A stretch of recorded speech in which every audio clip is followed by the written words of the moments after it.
Today is the 25th day of the month of Elul, and we're in chapter 131 of the Kitzur Shulchan Aruch. These are the laws of Erev Yom Kippur, and today we'll be doing paragraphs 5 through 9. Paragraph 5. What happens if we wronged somebody that already passed away? If they're alive, we know that we have to ask them for forgiveness before Yom Kippur comes, for Yom Kippur to work to get us forgiveness from God. However, if they already passed away, what are we supposed to do about it? So what we do is we gather together a minyan of men, we go to the person's grave, and we ask them at their graveside, we ask them for forgiveness for what we had done. Preferably, we're explicit about the offense that we committed. If it might be embarrassing for the person that we're speaking to, then we just in general ask for forgiveness. And the 10 men that are with us on behalf of that individual, they say to us, Machalach, Machalach, Machalach, you are forgiven, you are forgiven, you are forgiven.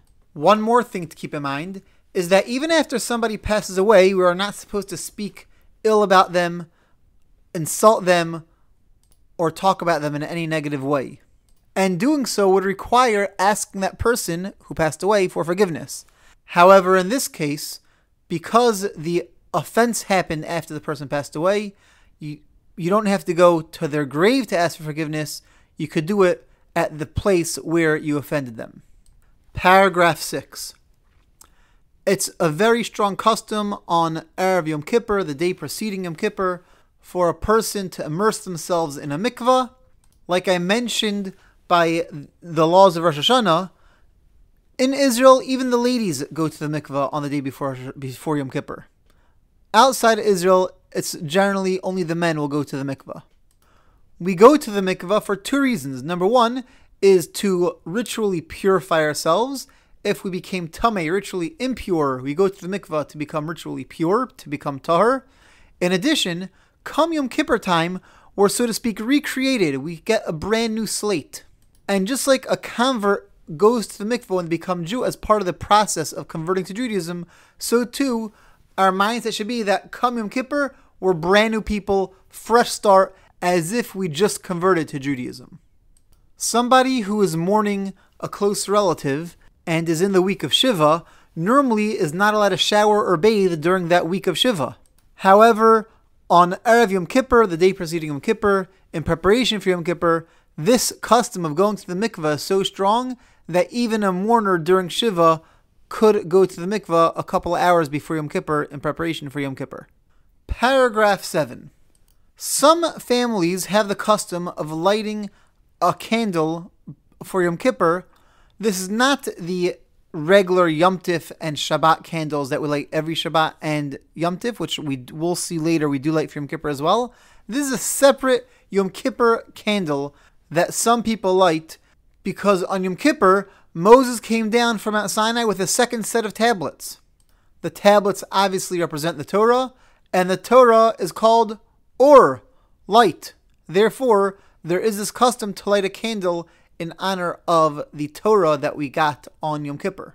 However, not everybody has this custom, and so if it is your custom, great. If it's not your custom, that's totally fine as well. My family does not have this custom, and we don't light a special Yom Kippur light.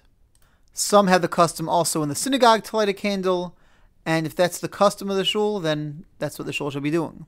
If one wants to bring a candle to light in shul, in the synagogue, the Kitzur Shulchan Aruch recommends that you bring it when you come in the afternoon, not when you come for evening services. Because when we come for evening services, there's usually a big rush, last minute things finish up for Yom Kippur, so he says bring it early, and then you'll light it when you get to shul in the evening, before the evening, but at least you already have it in shul, you don't have to worry about bringing it later. Paragraph 8. Afternoon services on Erev Yom Kippur are usually recited a few hours before Yom Kippur begins. At the end of Shemona Esrei, the Amidah, the silent devotion of the afternoon services of Mincha, then we recite Vidoy, the confession. The confession we recite after every Shemona Esrei, the entire Yom Kippur, but we also say it by Mincha on the afternoon before Yom Kippur begins. Paragraph 9. When we recite the Vidoy, the confession, we're supposed to be standing but slightly bent forward in a position of supplication, of humbleness, of approaching God knowing that we've made mistakes throughout the whole year. In the Vidui prayer, in this confessional prayer, there are lists and lists of sins that we're acknowledging we've transgressed. If there's a sin that we transgressed that's not mentioned explicitly in the standardized confession, so we should add it in.